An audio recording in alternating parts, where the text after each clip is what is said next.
அந்த அறிவு எனக்கு எட்டாத ஆச்சரியம். என்னால் நம்பவே முடியல ஆண்டவரே. நான் உட்கார்ந்தா அங்கே இருக்கிறீங்க, நான் எழுந்தா அங்கே இருக்கிறீங்க. அப்போ நீங்கள் வந்து உட்கார்ந்துருந்து எழும்புற வரைக்கும் உங்களை பார்த்துக்கிட்டு தான் இருப்பார். நான் சொல்றது புரியுதா உங்களுக்கு?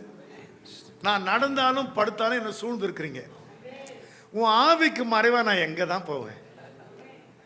உன் சமூகம் மட்டும் வந்துட்டா நான் அதை விட்டு எங்கே ஓடுவேன்? அவர் சொல்றது, உன் ஆவிக்கு மறைவா நான் எங்கே போவேன்? இப்போ இங்கே இருக்கும்போதே இந்த பிரசன்னம் வந்து முழு கோயம்புத்தூர் முழுக்க மூட முடியும். ஏன்னா மோசேக்கு வந்த சமூகம் 40 லட்சம் ஜனங்களை முன்னால் போச்சு இல்லை? சொல்லுங்க. அப்போ இந்த கோயம்புத்தூருக்குள்ள போகாதா? அப்போ கோவையை ஆசீர்வாதமான கோவையை மாற்ற மாட்டாரா? சொல்லுங்க.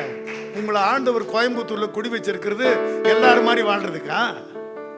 சொல்லுங்க.